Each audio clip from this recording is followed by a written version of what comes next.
ayan.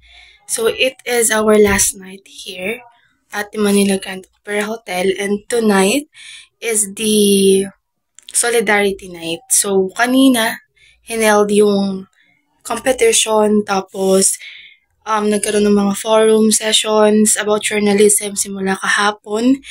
And first pala, pasensya na kayo, sobrang gulo ng likod ko, mga gamit namin yan. So, nag-ready na ako for tonight sa Solidarity Night.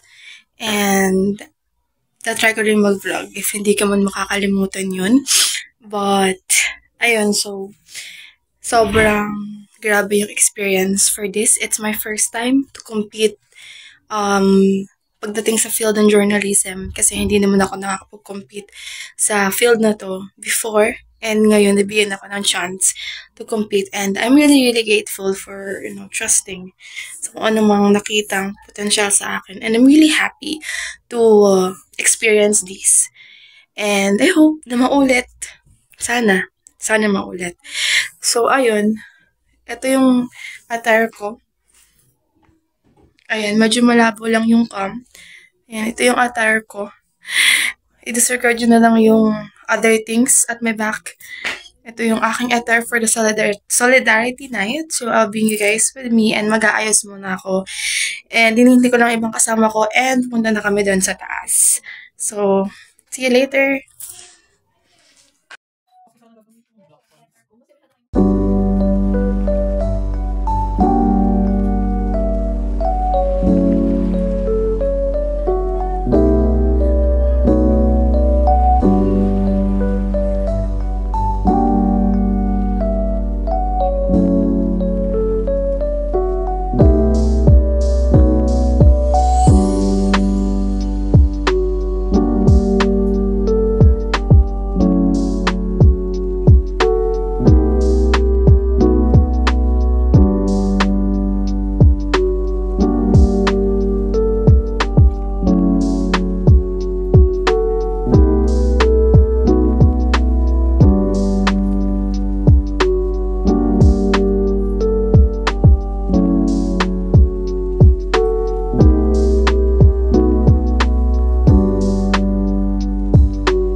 So, for the last time, ito na yung,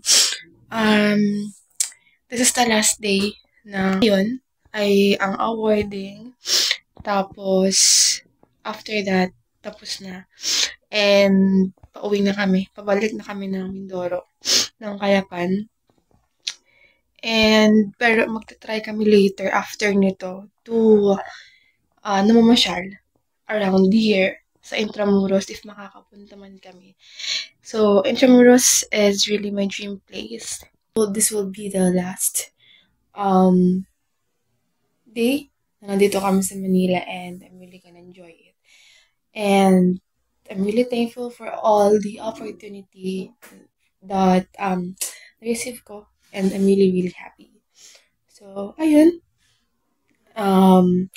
Sinipag ako mag-vlog kasi this is really a first-time experience for me to compete on journalism. And it's a memory that I will treasure forever. And mahihirapan na siguro ako na makasala sa mga ganitong competition since I'm graduating, fourth year na ako next year. So, and-enjoy ko na din. And, ayan. I hope you guys, you will also try all of the opportunities na ibinibigay sa inyo sa kahit na anong field man yan. Kasi, maganda na meron kang experience, maganda that you will go out of your comfort zones and see what is more for you, what is meant for you. So, ayun, it's a dream of the young Lian to be part of an organization ng journalism. And ngayon, natupad yun na yun. And more than that, ang binless ni God sa kanya, opportunity is to compete, to actually write, to actually tell a story tell a news. And that opportunity, yun yung pinaka nagpapasalamat siya. And I hope I make my younger self proud kung nasan man kami ngayon pagdating sa journalism kasi it is the experience or the opportunity that I have, that I don't have or hindi na ibigay before.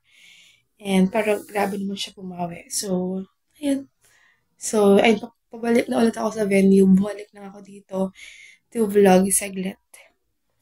And, kailangan ko na bumalik kasi mayroong program pa.